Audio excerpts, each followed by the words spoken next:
Seu corpo fala o tempo todo e a sua saúde começa quando você começar a aprender a escutar o seu corpo. Meu nome é Vinícius Borisson, eu sou médico e esse é o nosso canal para a gente falar sobre saúde, sobre comportamento e espiritualidade, consciência e respeito. Muito bem-vindo. Então, se o corpo fala, como que ele fala conosco? Primeiro ponto, através dos sinais vitais. Quais são os sinais vitais? Temperatura, que é o tema desse vídeo de hoje, frequência cardíaca, frequência respiratória e pressão arterial. Então hoje a gente vai falar da temperatura corporal. E aí as formas de medir a temperatura. Então aqui no Brasil a gente usa muito a temperatura axilar, que é o pior método. É o menos preciso. Por quê? Porque sofre influência da pele. Então, qual é a melhor maneira de medir a temperatura corporal, Vinícius? A melhor maneira é através da temperatura do túnel do cérebro, que é o BTT, que a gente mede por um exame chamado termografia. Qual é a segunda melhor? Você medir a temperatura central através de catéteres, que é totalmente inviável para nós que não estamos dentro de uma UTI ou de um centro cirúrgico, graças a Deus. A gente pode medir pela temperatura retal, que é muito mais interessante de ser medida, apesar de não ser praticada aqui no Brasil, a gente usa na veterinária. Aliás, medicamento veterinário é melhor do que um medicamento feito para humanos. Tem menos substâncias químicas e é mais eficiente. Acredite se quiser. Mas o tema hoje é por que a nossa temperatura corporal cai? Por que tem gente que mede a temperatura e a temperatura está baixa? Abaixo de 36, abaixo de 35,5 às vezes. Tem gente com 34 de temperatura. Então, quando você tem uma temperatura axilar baixa, a minha sugestão é que você faça um exame termográfico e meça a temperatura do canto interno do olho, que é a temperatura do túnel do cérebro. E aí, perto do olho, caprichosamente tem um canalzinho. E quando essa temperatura está abaixo de 35,9, você tem o que a gente chama de hipotermia metabólica. Ou seja, existe um problema no metabolismo, um problema que compromete a geração de calor. Qual é a desvantagem de estar nessa situação? Dificulta a perda de peso, o cérebro não funciona direito, as enzimas digestivas não funcionam direito e você acaba ficando cada vez mais cansado porque a geração de calor é muito importante para a produção de energia. E a gente tem várias causas, mas as três principais, a mais importante delas, é uma desregulação na conversão periférica do T4 em T3. Então, a minha tireoide, ela produz vários hormônios, T1, T2, T3, T4, só que os importantes são o T4, que na verdade é um pré-hormônio, ele tem uma ação biológica fraca e perifericamente ele é convertido em T3.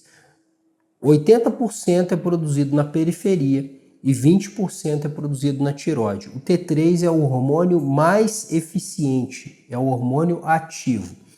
Quando eu tenho um estresse, jejum, alimentação muito restrita, excesso de exercício, eu posso, com má alimentação, eu posso ter uma má conversão de T4 em T3 e isso gerar uma queda da temperatura.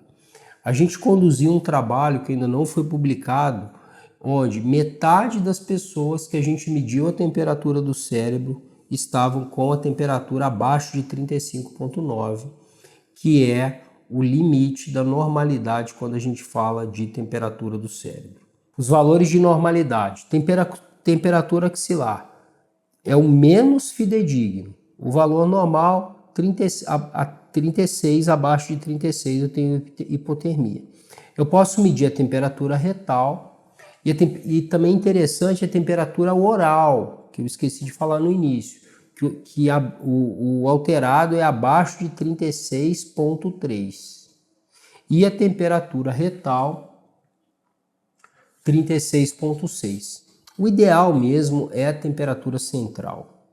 E aí fala assim, mas eu nunca ouvi falar nesse tal de BTT. É um exame muito interessante. Hoje a gente está usando isso dentro do centro cirúrgico, em cirurgia cardíaca. E os trabalhos mostram que, comparando com os catéteres que são invasivos, antigamente a gente colocava um catéter, chama Swan-Ganz, na artéria pulmonar e media a temperatura, no monitor. Hoje a gente já consegue medir com uma câmera termográfica. E ele vai medindo dinamicamente. Porque quando você tem uma circulação extracorpórea, quando você está fazendo principalmente a cirurgia cardíaca e você precisa desviar o sangue não passa pelo coração, passa numa máquina, a chance da temperatura cair é muito grande e precisa monitorar isso, o anestesista faz isso. Então, metade das pessoas estão com hipotermia. Então, primeiro ponto, a conversão do T4 em T3. Como é que eu faço para descobrir isso? Preciso medir o T3 livre, o T4 livre, o T3 reverso e o TSH. E aí, se eu tenho o T3 reverso no limite superior e o T3 livre no limite inferior, eu preciso resolver o problema da minha tireoide. Como é que eu faço isso? Eu vou fornecer os aminoácidos e nutrientes, principalmente minerais, que ajudam no funcionamento da tireoide. Quais são eles? O aminoácido L-tirosina, os minerais zinco, selênio e ferro. Ok? Principalmente o zinco e o selênio e o ferro de forma indireta. Eu preciso agir no psicológico, diminuindo o estado de luta ou fuga. Então, segundo ponto, eu tenho uma má geração de energia por falta de substrato.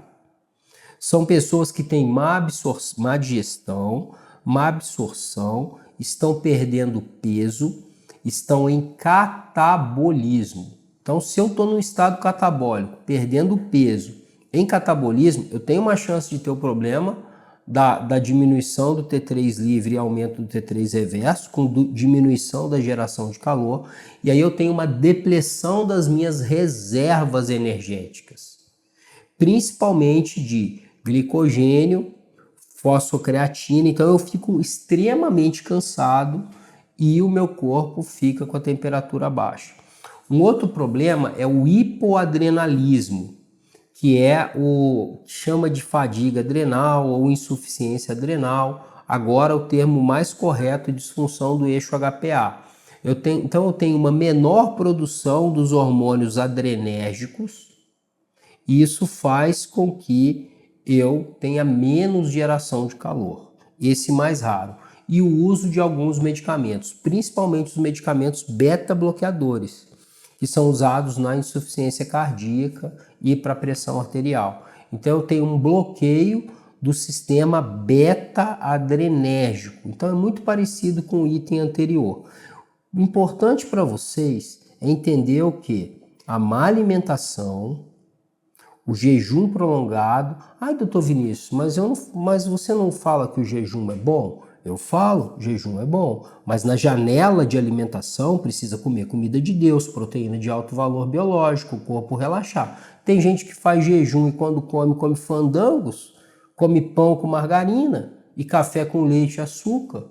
Então não vai nutrir o organismo. Então o jejum, para a longevidade, ele está associado com uma alimentação muito boa, geralmente prescrita por um profissional ou alguém que tenha vasta inteligência alimentar e já entendeu como a vida funciona. Então eu preciso de 4 porções de proteína de alto valor biológico, eu preciso de verduras, eu preciso de legumes, eu preciso de boas fontes de carboidrato. Aí o jogo muda.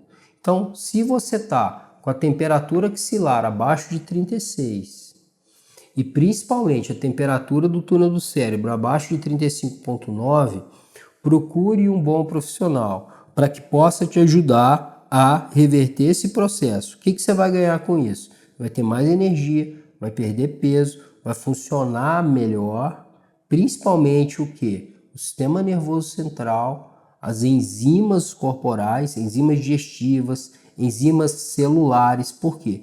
porque precisa de uma temperatura ideal para que elas funcionem. E essa temperatura mágica, quando a gente fala de temperatura central, é por volta de 36,2.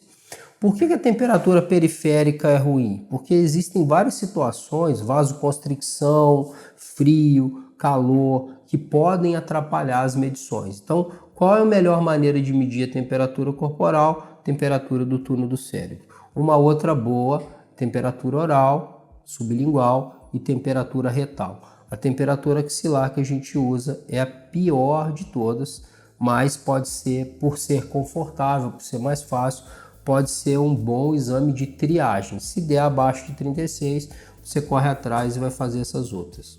Meu nome é Vinícius Bonisson, foi um prazer enorme estar aqui. Esse vídeo de hoje é um vídeo que foi um comentário de uma inscrita no canal, e se você quiser algum tema, quiser que eu fale de alguma coisa em específico para você, que possa ajudar outras pessoas, que é interessante para uma grande quantidade de pessoas, seja bem-vinda, comente, que eu vou ter um grande prazer em atender a sua solicitação. Um grande abraço, todos somos um, e até o próximo vídeo.